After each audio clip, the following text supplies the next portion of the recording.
Hola, buenas tardes para todos, ¿cómo están? Espero que anden bien y en el día de hoy vamos a hablar de un tema muy importante para la producción ovina nacional y este es la encarnerada. Así que en primer lugar vamos a pasar a definir en qué momento del año sería mejor encarnerar y por qué. La oveja es un animal que es poliéstrica estacional de día corto. Quiere decir es que tiene varios celos en un determinado momento del año. En este caso, ese periodo comienza cuando los días pasan a ser cada vez más cortos después del solsticio de verano. Pero, ¿qué tienen que ver la luz y el sol con la época reproductiva de las ovejas? Te cuento, los mamíferos y las aves tienen en el cerebro una glándula que se llama glándula pineal o glándula pituitaria. Esta glándula pituitaria recibe mediante impulsos nerviosos información que les es aportada por la retina sobre la cantidad de horas luz existentes en el día.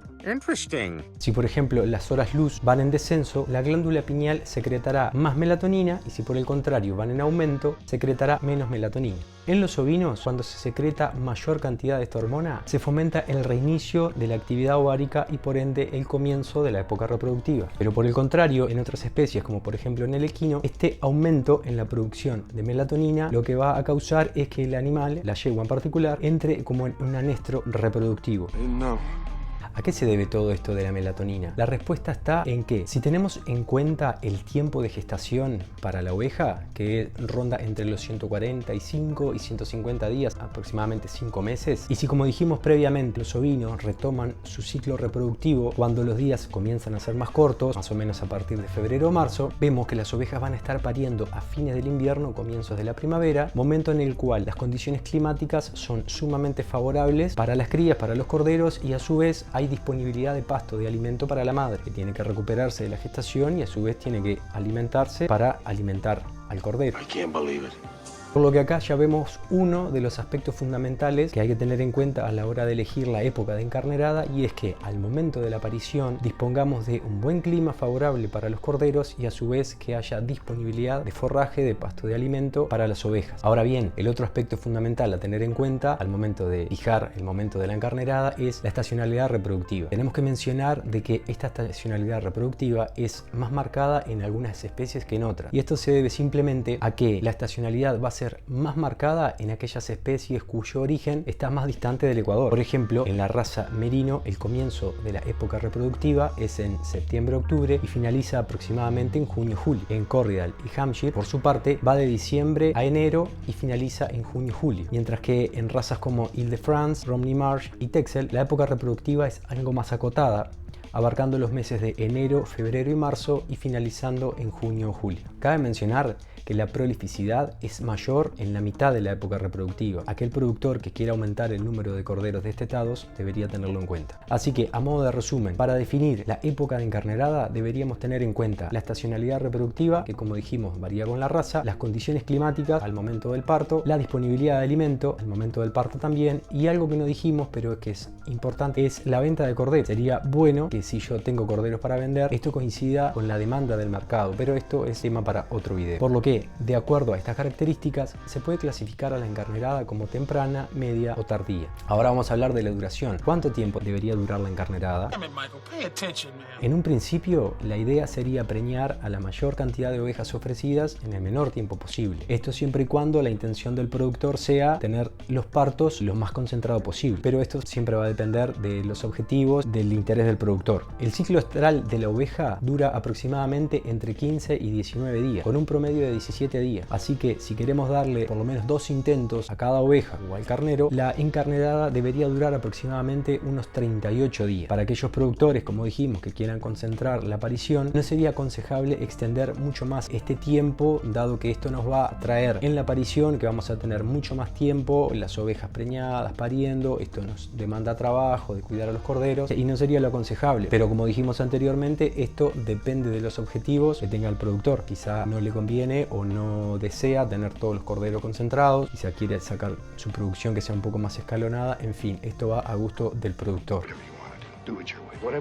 Aspecto importante número 3 y es el estado general de la majada. Para maximizar la eficiencia y disminuir los futuros problemas es necesario realizar una evaluación exhaustiva a las futuras madres. Y el primer requisito es que las ovejas estén como mínimo 2 meses destetadas. Para evaluar el estado nutricional del animal, tenemos una herramienta que, sin la necesidad de balanza y con un criterio establecido y algo de práctica, nos va a permitir evaluar a las ovejas y separar a las que están en estado apto para ser encarneradas de las que no. Esta herramienta es la determinación de la condición corporal. La misma consiste en una escala del 1 al 5, donde el 5 es un animal extremadamente obeso y un 1 es un animal que está caquéctico, extremadamente delgado. Esta medición de la condición corporal se obtiene mediante la palpación de las apófisis transversas de las vértebras lumbares, y de esta forma vamos a estimar la cantidad de músculo y o grasa que recubren a los huesos. Es aconsejable que las ovejas tengan una condición corporal de 3 a 3,5. Se debe tener especial cuidado con aquellas que estén por encima de este valor, dado que van a ser las más predispuestas a padecer toxemia de la gestación. Por su parte, con las ovejas que no lleguen a estos requisitos de condición corporal, lo que podemos hacer es armar un lote con ellas y hacer un manejo nutricional diferencial, para de esta manera poder llegar a los pesos objetivos. Este manejo se puede hacer con campo natural mejorado, se pueden hacer con verdeos, praderas o con concentrados energéticos que tengan buenos valores de proteína. En el caso de las borregas de 2 dientes, la recomendación es clasificarlas no por condición corporal, sino por el peso vivo. Y la explicación es la siguiente: la condición corporal de las borregas puede ser muy buena e incluso excelente, pero si esa oveja en ese momento está pesando 40-45% de su peso vivo adulto, probablemente no pueda mantener una gestación y a su vez continuar con su propio desarrollo, con su propio crecimiento, lo cual nos va a traer problemas más adelante y es algo que queremos evitar. Por eso, hablando estrictamente de las borregas, la recomendación es que sean clasificadas por peso, y se recomienda por lo tanto que tengan un peso mínimo de 38 a 40 kilos, aunque esto va a variar indudablemente según la raza de la que estemos hablando. Luego vamos a pasar a revisar lo que son dientes, vulva, ubres y pezuñas. Empezando por los dientes, estos son fundamentales para el animal. Si queremos que la oveja quede preñada, tenga el cordero, lo críe y no se muera en el intento, es necesario que la oveja coma, y para ello debe contar con todas las piezas dentales y las mismas deben estar en un buen estado. En la vulva pueden ocurrir cortes durante la esquila. También lo que suele suceder después del parto es la ocurrencia de bichera. Estas dos lesiones, luego de que cicatrizan, nos quitan elasticidad en la zona y pueden disminuir el canal del parto, lo que nos va a dificultar el nacimiento de los corderos. Por ende, tenemos que revisar de que la vulva esté en aptas condiciones. Debemos inspeccionar también la ubre, de que esté sana, sin lesiones, y que los pezones sean funcionales. Y por último, pero no menos importante, debemos revisar las pezuñas. El animal debe estar sano para poder caminar, para poder desplazarse y alimentarse con total normalidad y llevar adelante la gestación. Por ende, el buen y el óptimo estado de las pezuñas es necesario y fundamental. Vamos a hablar de los carneros. Para los carneros es aconsejable realizar como mínimo 60 días previos a la encarnerada lo que se denomina examen de aptitud reproductiva. Básicamente, en este examen evaluamos a cada animal, el estado general, su condición corporal y los órganos reproductivos. Así como en las ovejas, debemos evaluar la condición corporal, que en este caso debe ser de 3,5 a 4, dado que los machos pierden bastante peso durante la encarnerada. También vamos a mirar los dientes, los ojos, la zona del pecho, los aplomos y las pezuñas. En caso de encontrar rasgos negativos que sean heredables, como lo pueden ser la mandíbula corta o que el animal no tenga los aplomos correctos o tenga algún defecto, es aconsejable descartar a ese animal y no usarlo como reproductor. Pasando al aparato reproductor, tanto pene como escroto, prepucio, testículos y epidídimos deben estar en óptimas condiciones al momento de la inspección. Se puede hacer aún más exhaustivo este examen y realizar prueba de habilidad de monta, prueba de capacidad de servicio y evaluación del semen. La prueba de habilidad de monta es una prueba cualitativa y consiste en evaluar si el carnero es capaz de saltar y cubrir a la hembra efectivamente. Por su parte, la capacidad de servicio es una prueba cuantitativa y cuantifica cuántos saltos puede hacer el carnero en un momento dado. Por último, en la evaluación seminal vamos a saber con certeza si el semen que da ese carnero es capaz de fecundar al óvulo. Con estas tres pruebas realizadas al animal, el examen clínico, la capacidad de servicio y la evaluación seminal, se puede confeccionar